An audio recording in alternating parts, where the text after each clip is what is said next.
MCA படிக்கும்போது BGA படிக்கும்போது இந்த மாதிரி ஸ்கில் செட் வேணுங்கிற மாதிரி நீங்கள் படிக்க ஆரம்பிச்சிங்கன்னா அப்போ தான் உங்களால் ஈஸியாக வந்து கெரியர் நீங்கள் ஈஸியாக ஸ்டார்ட் பண்ண முடியும். நான் அப்படி தான் ஸ்டார்ட் பண்ணேன்.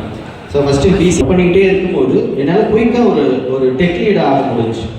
ஸோ ஒரு 5 பேரை என்னால் கண்ட்ரோல் பண்ணி ஒர்க் பண்ண வச்சு முடிஞ்சு 4 பேருக்கு கற்றுக் கொடுக்க முடிஞ்சிச்சு. ஸோ அந்த மெச்சூரிட்டி இருக்கிறதுக்கு பிஜி யூஸ் ஆகும். ஸோ யாரும் மிஸ் பண்ணிடாதீங்க. ஏன்னா இந்த ஒரு பீரியட்லாம் இந்த லேர்னிங் பீரியட். ஏன்னா இதுக்கப்புறம் உங்களால் வந்து நீங்கள் எக்ஸிக்யூட் பண்ண ஆரம்பிச்சிடும். ஒரு சாஃப்ட்வேர் இன்ஜினியர்னாலே அப்படி தான் லேர்னிங் டைம் இருக்குது. அது முடிஞ்சிருச்சு அப்படின்னா இமீடியட்டாக எக்ஸிக்யூட் பண்ணி எக்ஸ்பீரியன்ஸ் ஆகிடும். ஸோ அதை மட்டும் மைண்டில் வச்சுக்கோங்க. ஸோ இந்த next software engineer QA engineer. So இந்த QA இன்ஜினியர் என்ன பண்ணுவார் அப்படின்னா, இப்போது டெவலப் பண்ணுற அப்ளிகேஷன்ஸை இவங்க வந்து டெஸ்டிங் பண்ணுவாங்க. ஸோ இது குவாலிட்டியாக இருக்கா இந்த அப்ளிகேஷன், ஸோ இதில் வந்து எந்த பக்ஸு எந்த இதுவும் இல்லாமல் கிளியராக யூசரோட இன்ட்ராக்ட் பண்ணுமா இந்த ஸ்க்ரீன்ஸ் இந்த அப்ளிகேஷன்ஸ் அப்படிங்கிறத இந்த QA இன்ஜினியர் தான் பார்ப்பார். ஸோ உங்களுக்கு அந்த மாதிரி QAயில் இருக்கிற மாதிரி ஒரு ஐடியா இருந்துச்சுன்னா, இப்போ வந்து டிஃபெக்ட் மேனேஜ்மெண்ட் இருக்குது இதில், தென் bugs report, next.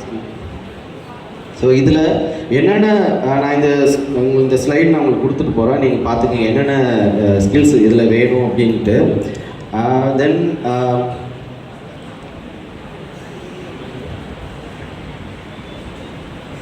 Okay. So இந்த டாக்குமெண்ட் ப்ரிப்பரேஷன்ஸ் யாருக்கெல்லாம் நல்லா வருமோ, ஸோ அவங்கெல்லாம் வந்து இந்த QA இன்ஜினியர்ஸ் இந்த கெரியர் நீங்கள் பண்ணிங்கன்னா இன்னும் யூஸ்ஃபுல்லாக இருக்கும். டாக்குமெண்ட் ப்ரிப்பேர் பண்ணணும், ஸோ ஒரு கம்ப்ளீட் ரிப்போர்ட் கொடுக்கணும் ஒரு அப்ளிகேஷனை பற்றி. ஸோ உங்களுக்கு தான் இந்த இன்ஜினியர்ஸ்க்கு தான் வந்து என்டையர் ப்ராசஸ் தெரியும், ஒரு ப்ராடக்டோட என்டையர் ப்ராசஸ் தெரியும், எண்ட் டு எண்டு. ஸோ எங்கேருந்து டேட்டா வருது, எங்கே போகுது, எப்படி இந்த டேட்டா ரியாக்ட் பண்ண போகுது, யூசர் எந்த மாதிரி இது யூஸ் பண்ண போகிறாங்க, ஈஸியாக இருக்குமா இல்லை இந்த இடத்துல ஸ்டக் ஆகிறாங்க. ஸோ இதை வந்து கொஞ்சம் என்ன சொல்கிறது, நெக்ஸ்ட் லெவல் கொண்டு போகணும் அப்படிங்கிற சஜஷன்ஸ் எல்லாமே இவங்க இந்த QA இன்ஜினியர்ஸ் தான் கொடுப்பாங்க. ஸோ இவங்கள்டேருந்து வரது தான் front and full stack developers வந்து அதை ரீதிங்க் பண்ணி, ஸோ இதை சேஞ்ச் பண்ணி எல்லா இதையும் அப்ளிகேஷனையும் ஃபுல்ஃபில் பண்ணி கொடுப்பாங்க. ஓகே, இது கம்ப்ளீட்டட். ஸோ இவங்க ஆத்தரைஸ் பண்ணால் தான் நெக்ஸ்ட் லெவலுக்கே மூவ் ஆகும். ஸோ இது ஃபேவரட் மொபைல் ஆப் டெவலப்பர். எல்லார் கையிலையும் மொபைல் இருக்குது, எல்லாருமே இப்போ வந்து டெவலப்பர் ஆகிட்டாங்க. மொபைல் அவங்களே வீடியோ எடிட்டர்ஸ் எல்லாமே யூஸ் பண்ண ஆரம்பிச்சிட்டாங்க. சேம் அதே தான். ஸோ இதில் மொபைல் ஆப் டெவலப்பர்ஸ் பொறுத்த வரைக்கும் ஆண்ட்ராய்டு, iOS. ஸோ ஆண்ட்ராய்டு அதிக யூசேஜ்னால மோஸ்ட்லி எல்லோரும் ஆண்ட்ராய்டு தான். பட் iOS வந்து ரொம்ப லிட்டில் பிட் டெவலப்பர்ஸ் தான் இருக்காங்க. ப்ளீஸ் நீங்கள் வந்து மொபைல் உங்களுக்கு நல்ல பேஷன் இருந்துச்சு அப்படின்னா மொபைல் ஆப் டெவலப்பர் ஆனீங்கன்னா நல்ல ஸ்கோப் இருக்குது. ஸோ iOSனால் இன்னும் நல்ல இது. ஸோ ஆண்ட்ராய்டு டெவலப்பர் பொறுத்த வரைக்கும் உங்களுக்கு என்னென்ன ஸ்கில் வேணும், ஜாவா, ஒரு மொபைல் ஆப்பை வந்து UI UX ரொம்ப முக்கியம். ஸோ அதுதான் யூஸரோட இன்ட்ராக்ட் பண்ணுறதுல ரொம்ப பவர்ஃபுல்லாக இருக்கணும். ஸோ பேசிக்காக இல்லாமல் அட்வான்ஸ்டாக பண்ணணும். ஸோ இப்போ இருக்கிற பசங்க நல்லா அட்வான்ஸாக நல்லா பண்ணுறாங்க அந்த ஒரு கிரியேட்டிவிட்டி.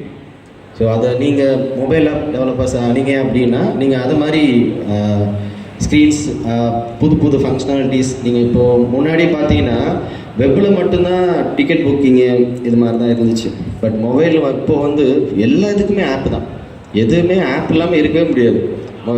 வெப்சைட் போடுறதே கிடையாது, ரொம்ப ரேரு. எதுனா இப்போது ஃபேஸ்புக்கில் நாங்கள் வந்து வெப் அப்ளிகேஷன் யூஸ் பண்ணுவோம். இப்போல்லாம் மொபைல் தான்.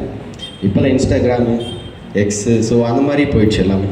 ஸோ மொபைல் ஆப் டெவலப்பர்ஸ்க்கு நல்ல ஸ்கோப் இருக்குது. நீங்கள் உங்கள் கெரியரை ஸ்டார்ட் பண்ணணும் அப்படின்னா உங்களுக்கு நல்ல இன்ட்ரெஸ்ட் இருந்துச்சுன்னா மட்டும் இந்த மொபைல் ஆப் டெவலப்பர்ஸ்க்கு நீங்கள் கெரியரை நீங்கள் ஸ்டார்ட் பண்ணலாம். ஸோ இந்த மொபைல் ஆப் டெவலப்பர்ஸ் பொறுத்த வரைக்கும் பேக்கெண்டோட இன்டிகிரேட் பண்ணுற ஒரு நாலேஜ் வேணும். ஸோ ஒரு APIயில் வந்து வர ரெஸ்பான்ஸில் எந்த மாதிரி நம்மளோட யூஸருக்கு அலர்ட்ஸ் பண்ணலாம். ஸோ நோட்டிஃபிகேஷன்ஸ் இதில் நிறையா இருக்குது. ஸோ எந்த இடத்துலேருந்து இந்த அப்ளிகேஷனை யூஸ் பண்ணுறாங்க, ஏகப்பட்ட டேட்டா வந்து மொபைல்லேருந்து தான் பேக்கெண்டுக்கே வருது. ஸோ உங்களோட கம்ப்ளீட் டேட்டா இப்போ நீங்கள் யூஸ் பண்ணுற மொபைலில் நீங்கள் யார், என்ன, எந்த ஆப் யூஸ் பண்ணுறீங்க எல்லாமே டேட்டா கலெக்ட் ஆகிற இடம் பேக்கெண்ட் தான். ஸோ இங்கேருந்து அதை பாஸ் பண்ணுறாங்க. ஸோ அதில் வந்து செக்யூரிட்டி ரொம்ப முக்கியம். எண்ட் டு எண்ட் நீங்கள் கேள்விப்பட்டிருப்பீங்க, end to end encryptions something. So so ஏபிஐயோட இன்டிகிரேட் பண்ணுறது. ஸோ அந்த மாதிரி ஸ்கில்ஸ்லாம்